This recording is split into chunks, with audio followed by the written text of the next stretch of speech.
നമ്മുടെ ചുറ്റുപാടും ഉണ്ടായിരുന്നതും ഇപ്പോൾ ഇല്ലാതായിക്കൊണ്ടിരിക്കുന്നതുമായ കേരളീയ ശീലങ്ങളെ വളരെ സുതാര്യമായ ഭാഷയിൽ അവതരിപ്പിക്കുന്നതാണ് കേരള കലിഡോസ്കോപ്പ് എന്ന ഇംഗ്ലീഷ് പുസ്തകത്തിലൂടെ വ്യക്തമാകുന്നതെന്ന് ഡോക്ടർ കെ.എസ്. രാധാകൃഷ്ണൻ അഭിപ്രായപ്പെട്ടു. എറണാകുളം ചാവറ കൾച്ചറൽ സെന്ററിൽ ടി.എൻ. വേണുഗോപാലൻ രചിച്ച കലിഡോസ്കോപ്പ് എന്ന പുസ്തകത്തിന്റെ പ്രകാശനം നിർവഹിക്കുകയായിരുന്നു അദ്ദേഹം. ഇത് വായിച്ചപ്പോഴാണ് എനിക്ക് നിശ്ചയമില്ലാത്ത ഒരുപാട് മലയാള വാക്കുകൾക്കൊക്കെ ഇംഗ്ലീഷുണ്ട് എന്നുള്ള കാര്യം ഞാൻ മനസ്സിലാക്കിയത് ഈ പുസ്തകം വായിച്ചപ്പോഴാണ്. ചേമ്പിനൊക്കെ എന്താണ് ഇംഗ്ലീഷ് എന്നുള്ള കാര്യം എനിക്കൊരു പിടിയുണ്ടായിരുന്നില്ല. പക്ഷെ ചേമ്പിന്റെ ഇംഗ്ലീഷ് ഇതിനകത്ത് എഴുതിയിട്ടുണ്ട്. ചേമ്പിന് അങ്ങനെ ഒരു ഇംഗ്ലീഷ് ഉണ്ടാകും എന്നും സത്യത്തിൽ ഞാൻ കരുതിയിരുന്നില്ല. ഈ നമ്മുടെ വീടുകളിൽ സ്ഥിരമായി വന്നിരുന്ന ഈ കാൽനട വിൽപ്പനക്കാരുടെ വലിയൊരു വിവരണം ഇതിൽ കൊടുത്തിട്ടുണ്ട്. എണ്ണച്ചട്ടി മുതൽ തുണിച്ചട്ടി തുടങ്ങി ഇങ്ങോട്ട് മീൻകാര്, പിന്നെ മോര് വിൽക്കുന്നവർ തുടങ്ങി ഇങ്ങനെ നമ്മുടെ വീടുകളിൽ സ്ഥിരമായി വന്നു പോയിക്കൊണ്ടിരുന്ന ഒരു വലിയ സംഘം. അതൊക്കെ ഏതാണ്ട് കേരളത്തിൽ നിന്ന് മറഞ്ഞു കഴിഞ്ഞിരിക്കുന്ന കാര്യങ്ങളെ കുറിച്ചുള്ള ഓർമ്മകൾ ഇതിൽ മനോഹരമായി പറഞ്ഞിട്ടുണ്ട് എന്നുള്ളതാണ് വസ്തുത.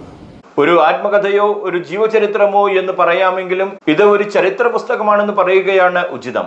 നാടൻ വാക്കുകൾ ഇംഗ്ലീഷിലേക്ക് കൃത്യമായി മൊഴിമാറ്റി പുസ്തകത്തിലുടനീളം ഉപയോഗിച്ചിരിക്കുന്നതും ആസ്വാദനത്തിന് വളരെ ഗുണകരമാണെന്നും അദ്ദേഹം പറഞ്ഞു. Chavara cultural centre director father Anil Philip CMI അധ്യക്ഷത വഹിച്ചു. സാമൂഹിക പ്രവർത്തകൻ ഡോക്ടർ KM ഷാജഹാൻ, നബാർഡ് മുൻ general manager KG Ranjith Kumar, Cochin shipyard മുൻ operation director Suresh Babu, VN Sudheer Raj, TN Rajeev എന്നിവർ പ്രസംഗിച്ചു.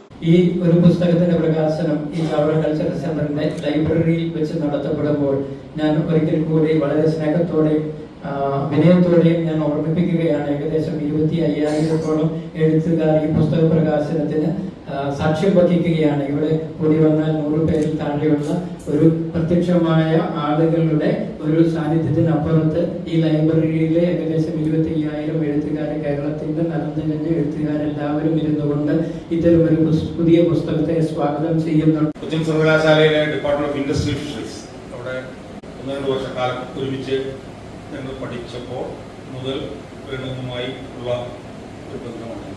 വേണുവിന്റെ രഞ്ജിത്തുണ്ട്, അവിടെ സൈറയിൽ അക്കാലം മുതലുള്ള വേണുവായിട്ടുള്ള ഒരു ബന്ധം ഈ 2024 വേണുവിന്റെ ഇംഗ്ലീഷിലുള്ള ഒരു പുസ്തക പ്രകാശന ചടങ്ങിൽ എത്തും എന്ന് ഞാൻ ഒരിക്കലും വിചാരിച്ചിരുന്നു. പക്ഷേ ഞങ്ങള് ക്ലാസ്സിൽ പഠിച്ചവരിൽ വെച്ച് താരതമ്യം ചെയ്യുമ്പോൾ ഞങ്ങളെക്കാളും ഒക്കെ തന്നെ ഒരു ഉയർന്ന ബൗദ്ധിക തലം, ഒരു ചിന്തയുടെ തലം വേണുവിനുണ്ട് എന്ന് എനിക്ക് അന്ന് തന്നെ തോന്നിയിരുന്നു.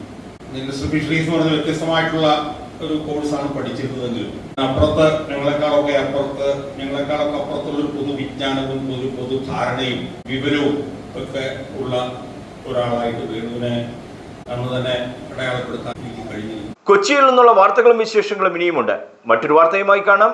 Red general news today, Ernakulam.